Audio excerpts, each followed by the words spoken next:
Puno ng galit yung puso ko sa nanay ko. Pero grabe, hindi ko pa rin siya kayang bastusin at di irespeto tulad ng ginagawa niya sa akin.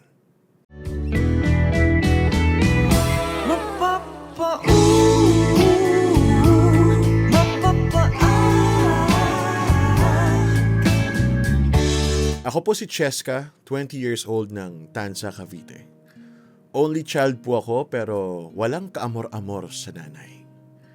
Kwentuhan ko lang po kayo sana kung gaano kapangit ang ugali ng nanay ko.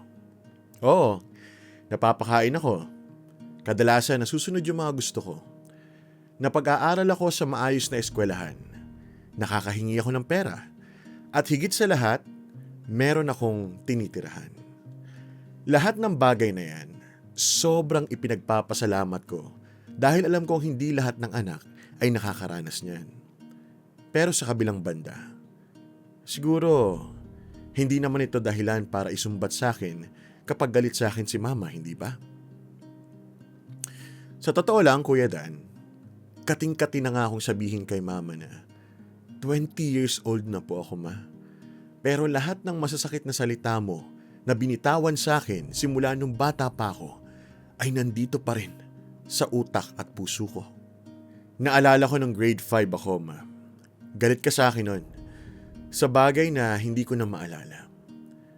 Pero sinabihan mo ako ng sana mamatay ka na lang. Yan ang pinakauna at pinakamasakit na salitang narinig ko mula sa'yo. Bata pa lang ako, ma. Murang edad. Batang hindi maintindihan kung bakit mo nasabi sa akin yun. Siguro normal na araw lang yun para sa'yo. Pero para sa akin, sugat yun na hindi na gumaling. At yun po ay simula pa lang ng kalupitan sa akin ni Mama, Kuya Dan. Ilang beses din pong naulit yon. Iba-ibang version nga lang tulad ng, sana hindi na lang kita inire. Nakakapangsisi na nagkapamilya ako ng ganito. Bakit ba naging anak pa kita? Ni hindi man lang kita may pagmalaki. Basta, mga ganyang salita. Sunod na nangyari naman ay nung elementary ako. Grade 6 ako noon, Kuya Dan. Nagalit na naman siya sa akin sa rason na hindi ko na rin maalala. Pumunta ako nun sa bahay ni tita dahil gusto kong magkwento at magsumbong na rin. Kasi sa bahay, walang nakikinig sa akin. Wala akong kakampi, Kuya Dan. Pinuntahan ako ni mama sa bahay ni tita. Binugbog niya ako doon. Pinagsasampal at sinabunutan din. Habang naglalakad kami pa uwi ng bahay, ang dami niya pang masasakit na salitang sinabi sa akin sabay dut-dut sa ulo ko at hinahataw pa ng palo. Pag uwi ng bahay, kinuha niya yung cellphone ko na minsan ko lang magamit. Iniingatan ko talaga yun eh. Kaya madalas kong itago at hindi gamitin kasi bigay sa akin yun ni Papa. Nananahimik yung gamit ko na yun. At alam niya kung gaano ako kaingat at kasinop sa mga gamit ko. Pero wala. Doon niya rin binaling ang galit niya tapos pinagbabato ng ilang beses. Saksi si Lola at mga pinsan ko sa mga pinagagawa ni Mama. Pero wala man lang pumigil sa kanya.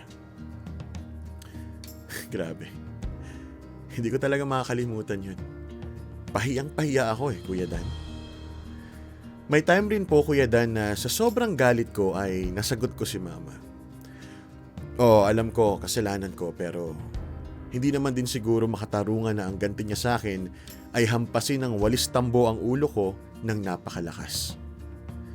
Grabe ang pagkasadista ni Mama. Buti nga at umabot pa ako ng 20. Sinabi ko yun kay Papa. Pero ang problema ay nasa ibang bansa siya.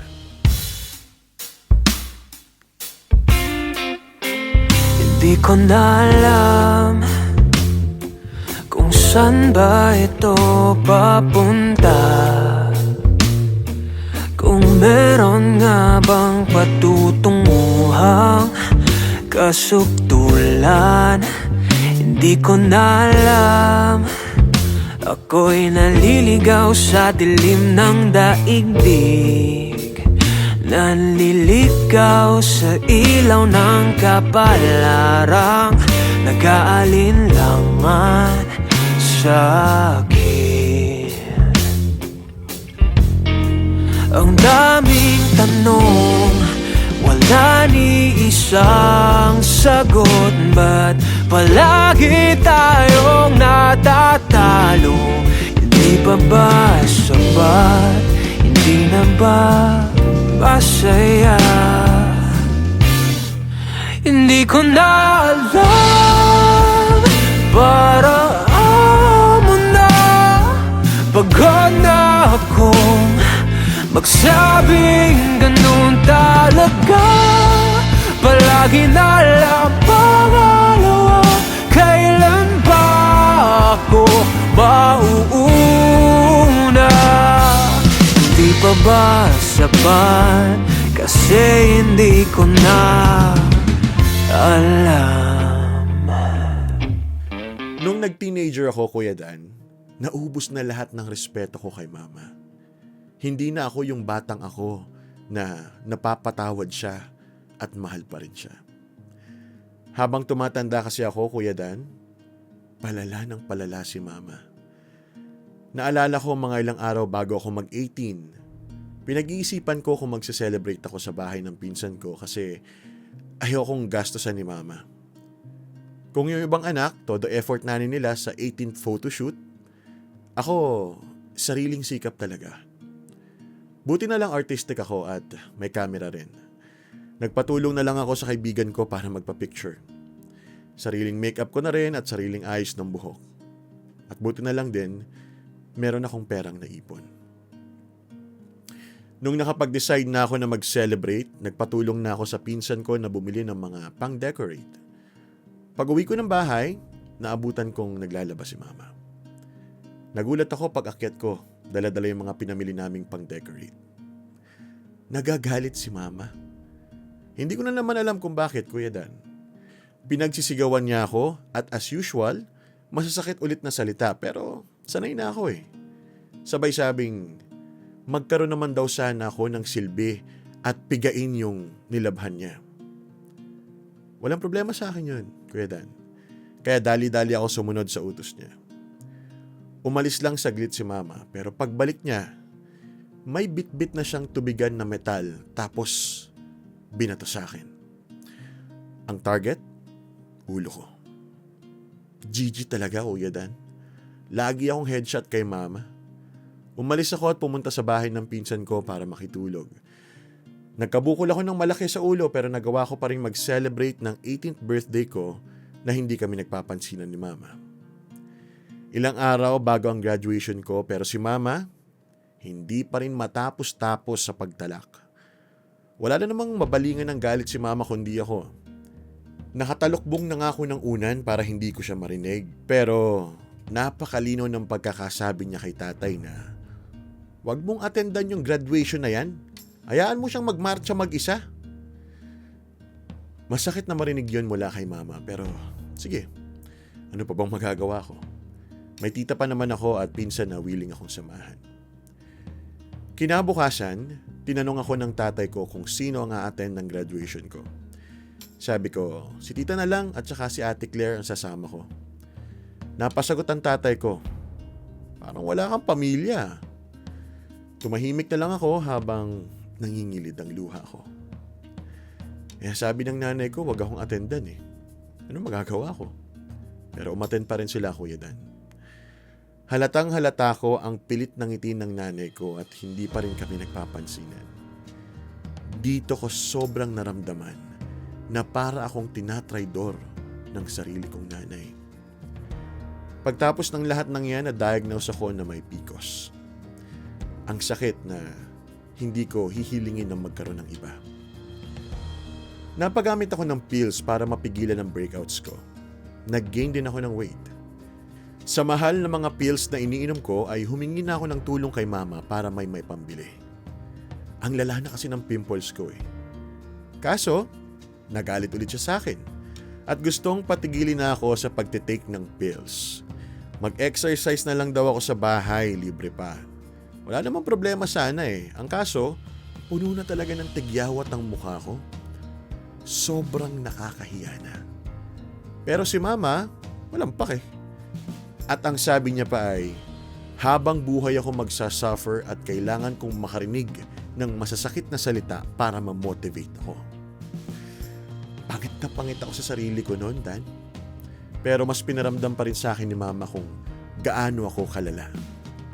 Itong nakaraan nga lang, bago matulog, sinabi niya sa akin na dahil nakuha ko na raw lahat ng gusto ko, sundin ko naman daw ang pinapagawa niya na maglinis ng electric fan, mag-wax ng sahig at kung ano-ano pa.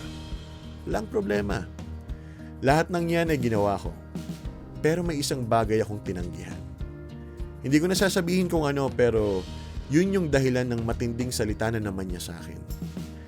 Napunta sa sumbat at nauwi sa pagbabanta. Sabi niya okay lang daw na makulong siya kesa ginaganito ko raw siya. Wala akong ginagawa sa kanya, Kuya Dan. Isa pang sinabi niya, baka raw pag uwi ng tatay ko, nasa kabaong na raw ako. Grabe no? Ganito rin ba yung nanay niyo kapag nagagalit? Ang sakit-sakit kasi. Iyak ako ng iyak kasi hindi ko matanggap na kaya akong patayin ng nanay ko. Nag-iisang anak ako, pero sabik na sabik tong nanay ko na mawala ako. Wala naman akong ginagawa sa kanya.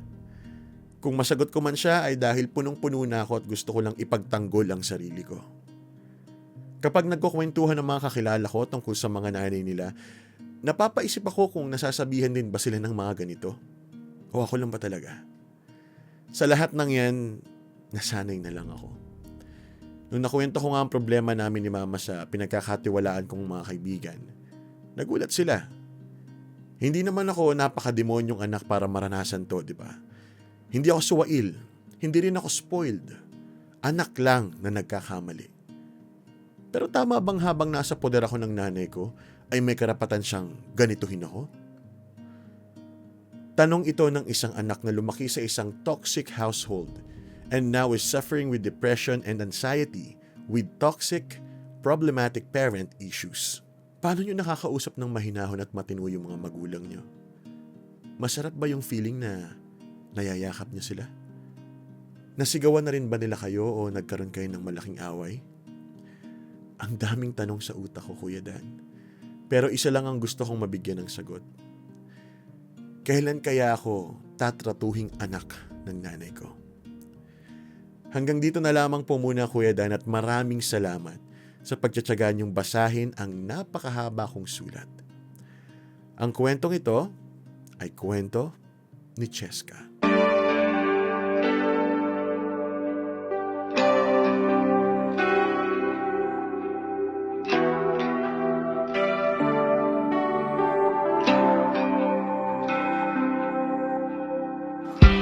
Ilang ulit pa ba nakakasawa na? May mararating pa ba?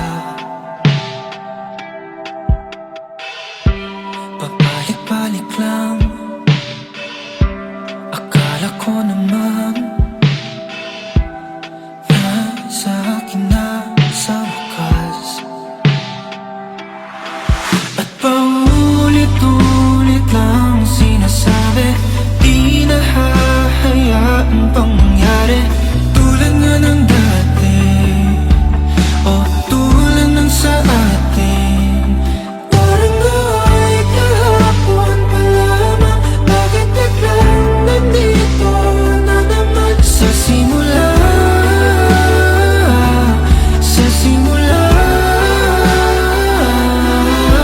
At oras nating nasayang, hindi ko maliit na hinayang. Sa simula, sa simula. At yan nga ang kwento na pinadala sa atin ni Cheska. Maraming salamat, Cheska, sa iyong pag-share ng medyo sensitibong kwento, no? Medyo mabigat.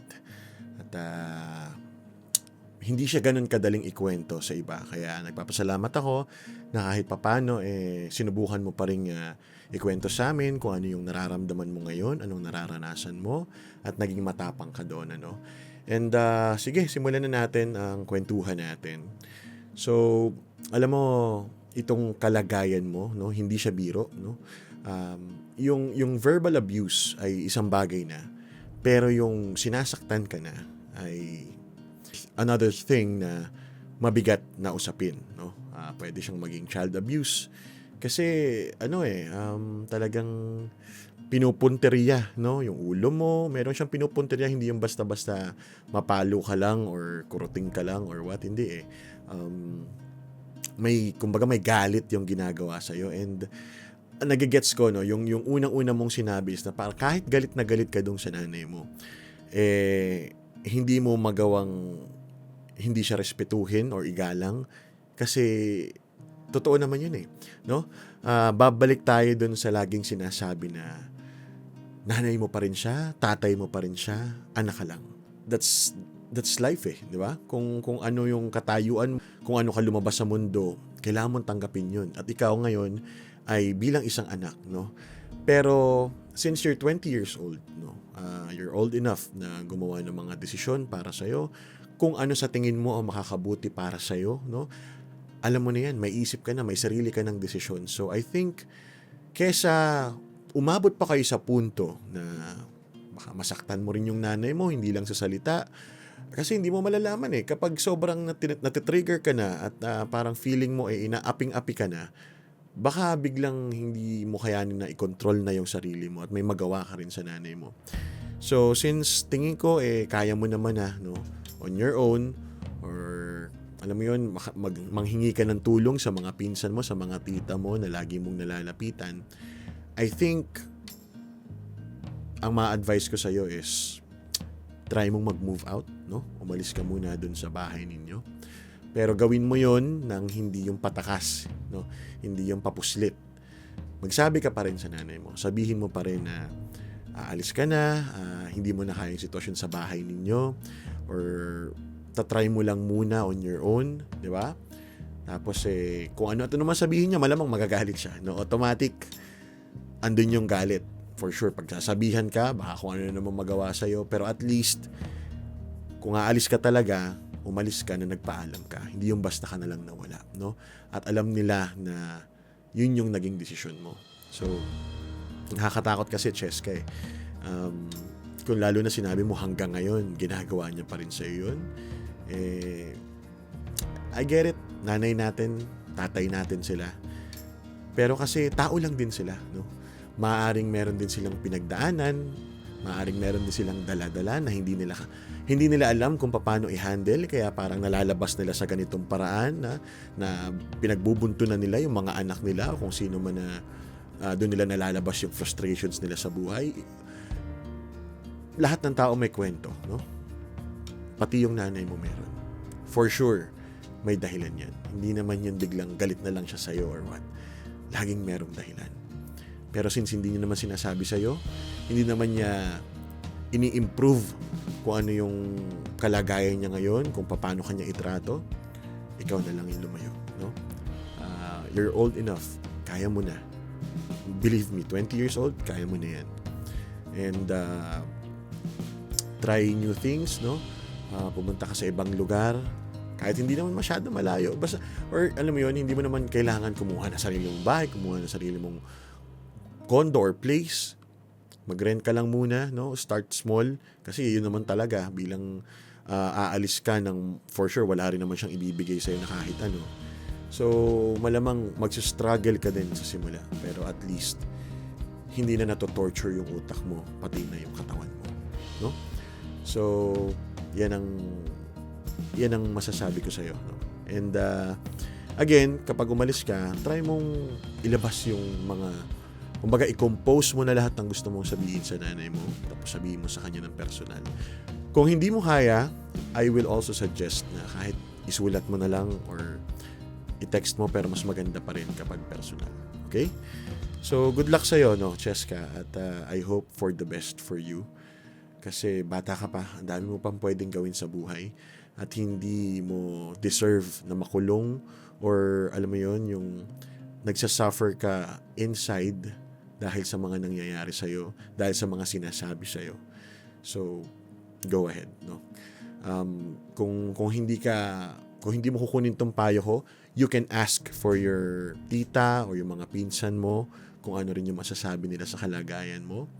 And then, doon mo buuhin yung magiging desisyon mo, no?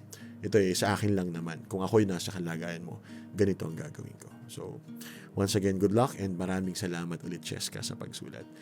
Ikaw rin kapamilya na laging nakikinig. Maraming salamat. Talagang lagi na kayong nakikinig. Tsaka padami na tayo ng padami, no? Ang dami na laging views sa MORE account at saka sa Star Music account. Thank you so much. Patuloy niyo pong i-share itong mga kwentong ating binabasa dito sa ating programa. At pwede niyo ipadala yan sa aking Facebook page na Dan Capucion o kaya naman sa aking TikTok account at Dadanthology. Okay? Or Dan Capucion, i-search niyo lang din. And maraming salamat. That's all. Until then, kwentong masaya, may kilig, may drama. Kung kailangan mo ng masasandalan, kwento mo kay Dan. Bye!